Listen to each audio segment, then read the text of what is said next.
Hey, so you want to learn how to do some jukes and be an MLG pro in this game? Cool. Watch this video and you'll become an MLG SCP juker. And, without anything weirder to do, let's start. Here I've been cornered, with nowhere else to go, and a dead end behind me. What could I ever do?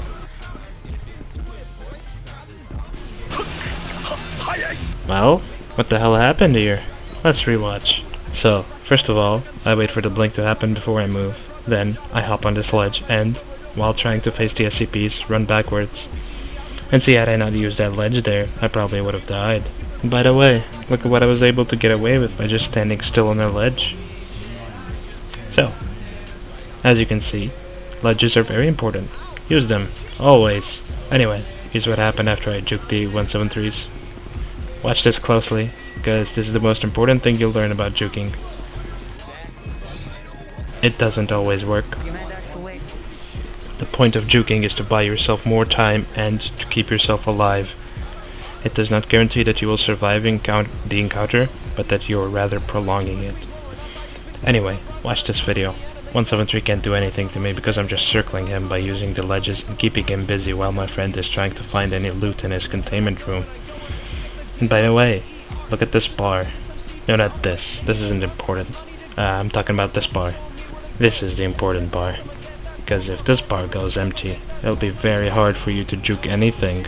Okay, now let me show you some more raw footage and I'll comment on it. So this is what I like to call an ultimatum. Basically, in this case, I'm forcing the SCP to either commit to chasing me by going up the stairs or just staying down there and making sure that I don't get into heavy containment. Here you can see that he is trying to force me to commit to running down the stairs, but I don't fall for his bait, as he's still very far from being able to hit me.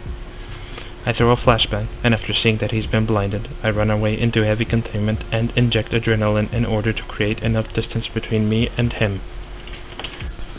Okay, so, this raw footage has a lot of things going on, so bear with me. Here I am being chased by one zombie who managed to actually hit me, and I try to run away from him. However, a zombie is coming this way, so I use a ledge and juke him successfully. As you can see, my stamina is kind of running low, so what I do is close doors behind me in order to slow down the zombies and get a chance to recover some of my stamina. This is a problem. I run into a dead end and there are two zombies chasing me, which means that with my current HP, if they catch me, I am dead. The best thing that I would do in this scenario is to hide right next to the door and run right into them. I would not recommend doing this as most SCPs have enough range to get you even if you run past them. But you're cornered and you're desperate, so you might as well go out on your own terms. So here I try to run for the door after successfully juking the other one, but they are smart enough to close the door behind them and cut off my escape. Here I try to juke them into chasing me, but they don't fall for it and know that I'm in a dead end and I have nowhere to go. So I return and attempt to do the same thing I did, which luckily works out for me and I am able to slip past both of them. Here I open the door and instead of standing in front of it and making myself an easy target, I jump back and then jump forward, which confuses them and forces them to turn, giving me a free entry. In the heat of the moment I fail to cut the corner and get stuck, which allows the zombie to hit me once. This time I am the victim of an ultimatum. The zombies have placed me in a position where I cannot go back up the stairs as it is a dead end and it will guarantee my death. The only way is to go the way where the zombie is standing in front of the door. I attempt to fake that I am going to drop down and rush in the hopes that the other zombies would come out, but he holds his ground. When I see that the other zombie is going up the staircase to try and chase me, I see an opportunity and open the door, bouncing left and right in order to try and confuse the zombie's aim, which luckily works out for me and lets me slip past him. Here I am in another dead end again, and out of desperation I am forced to use the skill jump and remain still until someone can rescue me.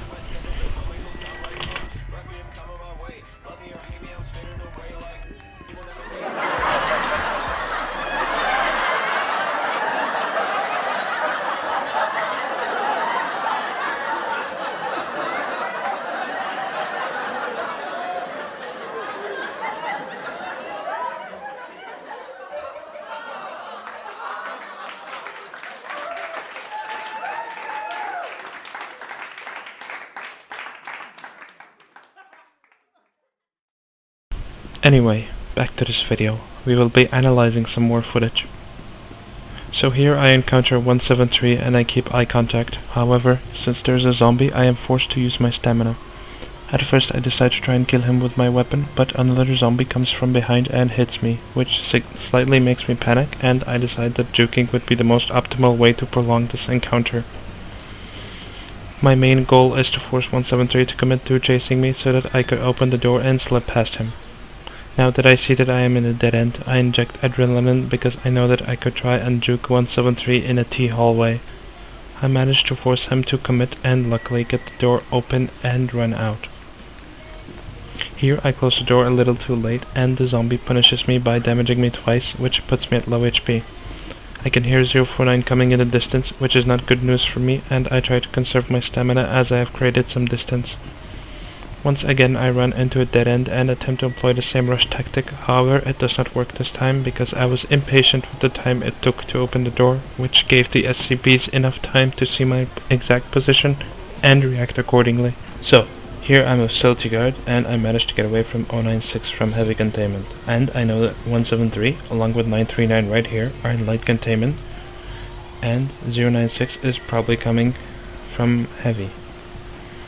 I once more utilize the ledges to confuse 939 and also look down to avoid being seen by 096, but I hear him getting closer without seeing him, so I assume that 939 is communicating my position to him. So I throw out a flashbang and juke back and forth, exploiting the fact that 096 can't see me and is reliant on 939's vocal directions, which are slower than sight. I manage to get away from this and go back into heavy with the knowledge that most of the SCP team are in light containment. In case you ever wondered how useful flashbangs are, just watch this clip. Here, both of the SCPs are full flashed, which means that they're blinded for 4 to 5 seconds, which gives me enough time to slip past them and go into heavy. I also decide to throw a second flashbang just in case someone decides to follow me, and I manage to get away. So here I hear that 106 is coming right towards me, so I drop a flashbang in the path that I'm going to walk. And hey, by the way, did you know that flashbangs will never blind you? At least the ones you throw. Anyway, here I throw a grenade trying to maximize the distance between me and 106 because I notice that I'm running low on stamina. I hear 106 closing in and I also hear that 173 is getting nearby, and with low stamina I decide to use the invisibility hat and successfully get away.